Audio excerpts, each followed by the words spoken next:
بسم اللہ الرحمن الرحیم ناظرین، کسی نے خوب آج ایک آرٹیکل لکھا ہے اور اس میں یہ بیان فرمایا ہے کہ عمران خان غلط ملک اور غلط لوگوں میں پیدا ہوا، کسی اور قوم میں پیدا ہوتا تو نتائج کچھ اور نکلنے تھے۔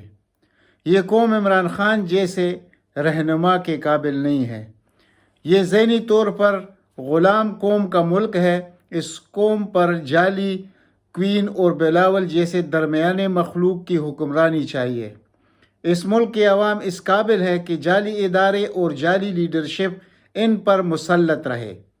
اس سے بڑھ کر اس قوم جس کا نام پاکستانی قوم ہے ذہنی طور پر ایک غلام معاشرے کے رہائشی ہے۔ 21ویں صدی میں اس قسم کا معاشرہ کہیں اور ملنا ناممکن ہے۔ یعنی یہ سب کو معلوم ہے کہ یہ شخص عوام کے لیے ہے اور اس شخص کے جو افکار ہے، جو خیالات ہے، صرف اور صرف پاکستانی قوم کی بھلائی، پاکستان کی ترقی، پاکستان کی وقار، اس سے سروکار ہے۔ اس شخص کا اپنے ذات کے ساتھ اس کا کوئی تعلق نہیں ہے۔ لیکن افسوس کہ یہ اگر پاکستان میں نہ ہوتا، کسی اور ملک میں، تو اس ملک میں کیا کچھ ہو جاتا اور ایسے کتنے بھی بڑے بڑے طاقتور ادارے اور کیا کچھ ہوتا، اس کو ملیامٹ کر دیتے جب ان کو ایسا ہیرا ملتا عمران خان جیسے شکل میں۔ لیکن افسوس اس ہیرے کے ہمیں کوئی پہچان نہیں ہے، نہ ہم سمجھنا چاہتے ہیں۔ ہم زندہ باد کے نعرے تو لگائیں گے، لیکن جو کچھ اس شخص کے ساتھ ہو رہا ہے، یعنی آپ اندازہ کیجئے کہ ایک وہ شخص جس کی دن و رات صرف اس قوم کے لیے ہے اور اس کے ساتھ جیل میں جو سلوک روا رکھا گیا ہے، کسی عادی مجرم کے ساتھ بھی ایسا نہیں ہوتا۔ اور جس کیس میں اس کو اندر کیا گیا ہے وہ کیس صرف جعلی کیس ہے، جن کی اصلی کیس تھی اور بلینز آف ڈالر اس ملک سے لوٹ کر لے کر گئے ہیں، تو ان کی جو جیل تھی، جیسے مریم نواز نے کہا کہ ہم نے تو کبھی جیل میں یہ مطالبات نہیں کیے تھے، تو آپ کا جیل تو وہ تو جو کچھ تھا وہ تو 5 اسٹار ہوٹل تھا، شنیل کا سارا کچھ تھا، اور پتہ نہیں گوجی اور کیا کیا آپ کے پاس موجود تھا، اور کس قسم کے موبائل آپ یوز کرتے تھے، اور کتنے مشقتی آپ کے اور آپ کے والد کو ملے تھے۔ اور اس شخص کو یہاں ملا ہے 6 بائی 9 فٹ کا کمرہ، جس میں وہ نماز تک ادا کرنے میں دشواری محسوس کرتا ہے۔ اور آپ لوگوں کا اس چیز سے کیا تعلق کہ نماز کیا ہوتا ہے، دین کیا ہے، اور سچ کیا ہے اور جھوٹ کیا ہے؟ یہ آپ لوگ اس طرح کہیں گے جیسے آج اب یہ موریثیت دیکھیے کہ آج بلاول نے کیا کہا کہ جو کچھ میرے ابا جان اور مریم کے ابا جان نے کیا تو شاید اس کے ہمیں لینے کے دینے پڑ جائے۔ یعنی اس کو معلوم ہے، یعنی اس شخص کو یہ معلوم ہے کہ اقتدار میں تو عمران خان نے ہر حالت میں آنا ہے، اور وہ جب آئے گا تو یہ نہیں کہ عمران خان کسی کے ساتھ دشمنی کرے گا، نہ پہلے اس نے کی ہے۔ وہ پہلی جو کیسز تھے، ایک پاناما تھا، وہ تو انٹرنیشنل ایک کیس ہے، وہ سب جتنے وزراء اعظم اس میں ملوث رہے یا جو حکمران، تو وہ سب گھروں کو چلے گئے، ان کو سزائیں بھی ہوئیں۔ صرف ایک واحد ملک ہے پاکستان جس کا کنوکٹڈ شخص لندن میں بیٹھا ہوا ہے، اور اس کی کنوکٹڈ بیٹی پاکستان میں نیب پر پتھر برسا رہی تھی، لیکن کسی نے اس کا کچھ نہیں بگاڑا، کیونکہ یہ سارے ادارے جعلی ہیں، یہ سارے ادارے مفلوج ہیں۔ تو یہ کس نے کیا؟ ان 2 خاندانوں نے کیا، خاص کر شریف خاندان نے۔ لیکن بلاول کو جب یہ فکر ہے، یعنی اس سے یوں جھلکتا ہے کہ ہمارا مستقبل، یعنی ہمارا مستقبل تو یہ ہونا چاہیے کہ ہم موریثیت کو قائم رکھیں، اپنے اقتدار، یعنی میں سندھ میں رہوں تو دوسرا پنجاب میں رہے، کوئی بلوچستان میں رہے، کوئی KPK میں رہے۔ ان کا اس قسم کی ان کی جمہوریت ہے، اور ان قسم کے ان کے خیالات ہیں کہ ہمارے والدین نے ہمارے لیے مشکلات کھڑی کر دی ہیں۔ یہ تو آپ کو وقت پر پتہ چلے گا، انشاءاللہ حق و سچ کا فیصلہ تو ہو کر رہے گا۔ جتنے طاقتور لوگ آپ کے ساتھ آج ہیں وہ ادھر نہیں ہوں گے، وہ طاقتور لوگ، ان کو بھی جواب دینا پڑے گا۔ اب آتے ہیں جناب جو ہمارے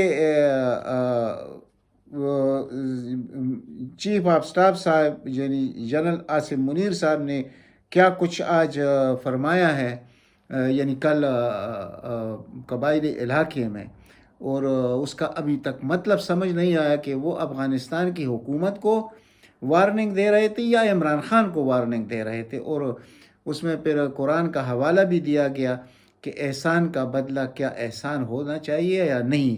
تو یہ تو سب کو معلوم ہے. اور یہی باتیں جب عمران خان کرتا تھا تو اس وقت یہ جو بکاؤ میڈیا ہے اس کو کیا رنگ دیتا تھا کہ بھائی اس کا دین سے کیا تعلق ہے، ہر چیز میں دین کو لے کے آتا ہے. تو آج ہمارے چیف صاحب نے جب کہا تو لوگ اب اس وسوسے میں مبتلا ہے کہ یہ کس کو تھا. اگر افغانستان کو تھا یہ تو ہمارے لیے تباہی و بربادی ہے، کیونکہ بہت مشکلوں سے افغانستان میں ایک ایسا امن قائم ہوا ہے جو دنیا کی کسی ملک میں نہیں ہے یہ اس قسم کا امن. اور جو کچھ وہ ترقی کی طرف گامزن ہے، اور اس وقت ہماری حیثیت $3 بلین کی ہے جو ہمارے فار ریزرو وہ بھی کسی اور کے، اور ان کے $16 بلین ہے، اور $10 بلین وہ تو صرف امریکہ نے روکے ہوئے ہیں. تو یعنی $26 بلین کا مالک ملک ہے. اور اس میں امن و امان کی دیکھ لیں، دنیا میں سب سے زیادہ پرامن ملک اس وقت افغانستان ہے. لیکن یہ کیا طریقہ ہے کہ اگر اس کو ہم وارن کرتے ہیں تو کیا اس میں جو بڑے طاقتوں کا اپنا ایک خواہش موجود ہے کہ افغانستان کو ڈسٹیبل رکھا جائے. جب افغانستان ڈسٹیبل ہوگا تو پاکستان تو لازمی طور پر ہوگا. اگر کوئی اور پڑوسی جو کچھ بھی ہو جائے ہمیں اس سے فرق نہیں پڑتا، ہمیں فرق پڑتا ہے افغانستان سے. تو اور افغانستان کے زمین پر کسی نے یہ جوا نہیں جیتا. یعنی یہ حکومت اور اقتدار یا یعنی غلامی اور حکمرانی، یہ جوا افغانستان میں کوئی جیت نہیں سکتا. اللہ تعالیٰ نے اس زمین کو کسی خاص مقصد کے لیے بنایا ہے. بڑے بڑے افلاطون آئے اور ان کا کیا انجام ہوا، اور آخر میں تو 40 ممالک تھے تو ان کے ساتھ کیا ہوا. تو خدا کے لیے ہمیں اس جنگ میں دوبارہ نہ گھسیٹیے. یہ ہم 80,000 جانوں کا نذرانہ دے چکے ہیں، اور تقریباً 8,000 ہمارے فوجی اور افسران شہید ہو چکے ہیں اس میں.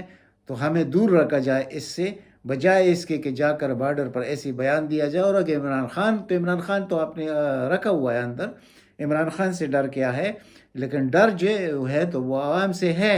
یہ ڈر آپ کو اس کی طرف توجہ دینی چاہیے کہ یہ وقت آنے والا ہے. یہ جو عارضی طور پر خاموشی دیکھ رہے ہیں اس کو چھوڑ دیجیے.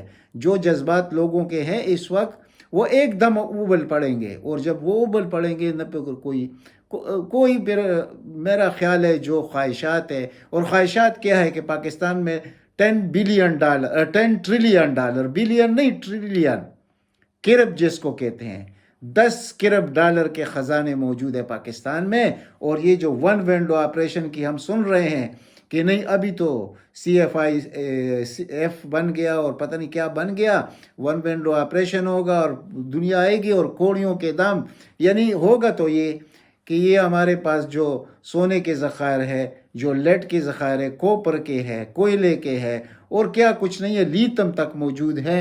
تو اس وقت دنیا کی نظر اس پر ہے، اور ہمارے اپنے لوگ یہ چاہتے ہیں کہ چلو جی 20% ہمیں دیے جائے، 15% دیے جائے، 25% دیے جائے، باقی آپ لے جائیے، ہم قرضوں سے نکل جائیں گے اور خوشحال بھی ہو جائیں گے. تو ہمارا تو یہی مستقبل ہے آنے والے نسلوں کا. تو اس پر یعنی یہ جو کچھ ہو رہا ہے اس وقت، کیونکہ عمران خان کے وقت میں یہ سب کچھ نہیں ہو سکتا تھا.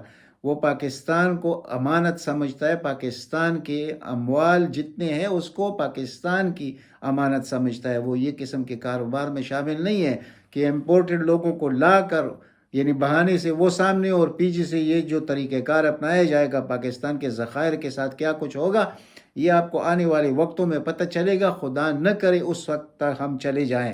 یہ سب کچھ ہو رہا ہے اس وقت. اچھا، اب بات کرتے ہیں جو کچھ PTI کے لوگوں کے ساتھ ہو رہا ہے. تو اس کا بھی وقت آنے والا ہے. یہ جو جتنا بھی آپ کچھ کر سکتے ہیں کرتے رہیے. آخر میں کیا کچھ ہوگا، یعنی طاہر صادق کی بیٹی کے گھر میں جب گھس گیا پولیس اور جو توڑ پھوڑ انہوں نے کی ہے تو اس سب کا حساب لیا جائے گا. یہ ایک بہادر شخص ہے طاہر صادق، اور یہ کسی سے ڈرنے والا نہیں ہے. نہ آپ ڈرا سکتے ہیں، آپ نے تو کسی کو آج تک ڈرایا نہیں. جو ڈرنے والے تھے وہ چلے گئے. لیکن اسی طرح بابا روان کی بیٹی کے گھر پر جو کچھ کیا گیا، یہ جو کچھ آپ کر رہے ہیں یہ کرنے کے کچھ آپ کو ادا بھی کرنا پڑے گا بعد میں. تو اس لیے اور ایک ضلالت کا جو انتہا ہے سلیم صافی، اس نے جو بیان دیا ہے اور کبھی کہتا ہے کہ یہ جو لوگ گھروں میں جاتے ہیں یہ کوئی برا نہیں کرتے، کیونکہ یہ لوگ خود حاضر ہوں، یعنی کہ وہ خود جا کے چرو کے نیچے یعنی بکری لیٹ جائے۔ اس وقت تو ہمارے ہاں جو قصائیوں کی حکومت ہے، تو یہ بدبودار شخص جو ہے سلیم صافی، یہ عجیب عجیب باتیں کرتا ہے اور دفاع میں کیا کچھ کہہ رہا ہے اس شخص، یہ بھی کسی کے ہاتھوں چڑھے گا۔ یہ جو کچھ اس نے کیا ہے، یا کامران خان نے یا یہ جو ٹولہ ہے، ان کو جواب دینا پڑے گا۔ تو اس کے علاوہ اس نے ایک اور بات کی ہے، وہ جو خانہ کعبہ تصویر والی گھڑی، کہ اس کو چوم کر اپنے پروگرام میں کہ خانہ کعبہ کے وہ اس کو چوم رہا تھا کہ دیکھیے عمران خان نے اتنا ظلم کیا، او بدخواس آدمی، تم اتنا بڑے اینکر بنتے ہو، صحافی بنتے ہو، تو یہ سعودی عرب کا جو نوٹ ہے اس پر بھی خانہ کعبہ کی تصویر ہے۔ اور کیا کتنے مثالیں آپ کو دے دوں، تو اس پر تو تصویر خانہ کعبہ کی ہوتی ہے۔ یہ آپ نے کون سا منجن بیچنا شروع کر دیا لوگوں کو گمراہ کرنے کے لیے، لیکن آپ گمراہ لوگ ہیں، اور گمراہی آپ کا منزل ہے، اور آپ کو اس کا انشاءاللہ دنیا میں بھی اور آخر میں یہ حساب آپ سے لیا جائے گا۔ اچھا، دوسری طرف یہ جج دلاور کا جو چترول ہوا ہے یو کے میں، یعنی کس طرح ایک لڑکی اس کے پیچھے بھاگ رہی ہے اور وہ کس طرح بھاگ رہا ہے، اور اس کا کیا حشر نشر پاکستانیوں نے کیا۔ یہ ہوتا ہے جو غلط لوگ ہوتے ہیں، غلط لوگوں کا پھر کوئی چیز چھپ نہیں سکتا۔ جس طرح اس کی ویڈیو وائرل ہو چکی ہے، یعنی اس کے خاندان کو شرم سے ڈوب مر جانا چاہیے۔ اس کو خود یہ تو نہیں مرے گا، یعنی شرم و حیا سے اس کا کیا تعلق ہے، جو کچھ اس نے کیا ہے کسی کے کہنے پر، تو یہ آسان نہیں ہے۔ اس کا نگلنا اب یہ بہت مشکل ہو جائے گا اس کے لیے، اور پاکستانی اس کے پیچھے پھر رہے ہیں کہ اس کا ہاسٹل معلوم کیا جائے، اس کا ہوٹل معلوم کیا جائے کہ یہ کدھر رہ رہا ہے، اور کیا غلیظ الفاظ میں اس کو مخاطب کیا گیا، لوگوں نے اس کا کیا حشر کیا۔ لیکن یہ اس کا ادھر تو کوئی مسئلہ نہیں ہے، چلو مہینہ ہوگا، 1.5 ہوگا، 10 دن 20 دن چلا جائے گا، لیکن پاکستان کے لوگ جو اس کے لیے دل میں رکھتے ہیں، یہ ابھی اس کا پیچھا کرتے رہیں گے، یہ جو کچھ اس نے کیا ہے۔ اور دوسری طرف جسٹس عامر فاروق صاحب بھی بڑے مشکل میں پھنس چکے ہیں، کیونکہ یہ تو پروگرام تو دونوں کا ایک تھا کہ میں اتنے دیر لیٹ کروں گا، آپ اتنا جلدی کرے اور جلد از جلد کرے۔ وہ ابتدا سے میں نے آپ کو اگر پلے لسٹ میں جا کے دیکھ لیجئے، پوری آپ کے سامنے میں نے کہانی رکھی ہوئی ہے کہ کیا تھا۔ لیکن اب جب اس نے یہ لکھ دیا تھا جسٹس عامر فاروق نے کہ گواہان کو سنا جائے، اور گواہان کو تو نہیں سنا گیا، اور جا کے اس نے فیصلہ دے دیا۔ اب اس کے سامنے جو اپیل گئی ہے، یہ اس پر کیا کرے گا، یعنی کس کمبی کی پیچھے چھپ کر کون سا فیصلہ یہ دے گا، یعنی سب کچھ تو اس کا کیا طرح ہے۔ اور پھر افسوس کی بات یہ کہ ایک شخص کہتا ہے کہ بھائی آپ میرا کیس نہ سنیں، یہ حق و سچ کا ساتھ دینے کا طریقہ نہیں ہے۔ آپ باعث ہے عمران خان کے، جب آپ باعث ہے تو آپ کیوں یہ کیس سننا چاہتے ہیں، اور عدلیہ کی تاریخ میں کیا رقم کرنا چاہتے ہیں؟ وہ تو ویسے بھی ہماری تاریخ دنیا کے سامنے ہے، اور پوری دنیا ہماری اوپر ہنس رہی ہے۔ یعنی سپریم کورٹ ایک فیصلہ دیتا ہے کہ 15 مئی کو الیکشن ہوں گے، اور وہ اس کو خاطر میں بھی کوئی نہیں لاتا۔ اور اب جو الیکشن ہے کہ 2023 میں الیکشن ہوگا، بھول جائیے کہ 2023 میں الیکشن ہوگا۔ ارادے بہت پکے ہیں، نگران کو اتنا مضبوط کیا ہے اداروں نے اس امپورٹڈ حکومت سے کہ انہوں نے دڑا دڑ جو قوانین پاس کیے ہیں، خود اپنے ہاتھ پیر خود بھی باندھ لیے ہیں۔ تو اسی لیے یہ چور لوگوں کا کام ہے۔ اگر یہ لوگ چور نہ ہوتے، ان کی کمزوریاں اداروں کے پاس نہ ہوتے، تو ایسے قوانین یہ پاس کر سکتے تھے، لیکن ان سے یعنی کہ ڈنڈے کے زور پر یہ قوانین پاس کیے گئے ہیں۔ وقت آنے پر یہ اس جال میں خود پھنسیں گے۔ تو اب یہ جو بلاول کہہ رہا ہے کہ ہماری مستقبل کو مخدوش کر دیا ہے، تو یہ اسی کی طرف بھی اشارہ ہے کہ ان کو معلوم ہے کہ ہمارے ساتھ پھر بعد میں کیا ہوگا، کیونکہ یہ منی لانڈر بھی ہے، یہ ہر قسم کے کرپشن میں یعنی یہ سر سے پیروں تک یہ غرق ہو چکے ہیں اس چیز میں۔ تو ان کو ڈر یہی ہے کہ یہ حالات تو بدل سکتے ہیں، اور یہ بدل تو گئے ہیں۔ ابھی جو رزلٹ آیا ہے پشاور اور حویلیاں کا، تو اس سے تو صاف پتہ چل گیا کہ عمران خان اگر جیل میں بھی رہا تو یہ 2/3 میجارٹی سے زیادہ لے کر واپس آئے گا اور یہ سارے نظام کو دبو دے گا اور صحیح نظام اس ملک میں آئے گا. اور پھر یہ نہیں ہوگا کہ جس طرح کے گن پوائنٹ پر قوانین بنا رہے ہیں اور 15 یعنی کہ ہاؤس بھی پورا نہیں ہے اور 15 لوگ موجود ہیں اور وہاں سے 30 ایکٹ پاس ہو رہے ہیں یعنی ایک دن میں. تو یہ ان کا پیچھا کرتا رہے گا. یہ سب کچھ بچنا کسی نے بھی نہیں ہے. اب پیٹرول کا جو بم گرایا جا رہا ہے عوام پر 22 تاریخ کو 4 دن بعد 22 روپے فی لیٹر پیٹرولیم مصنوعات مہنگی ہوگی. اب آپ اندازہ کیجئے کہ عمران خان کے وقت میں 150 روپے کا لیٹر تھا اور عالمی مارکیٹ میں جو قیمت تھی وہ $130 کی تھی. اس وقت $80 کا بیرل ہے.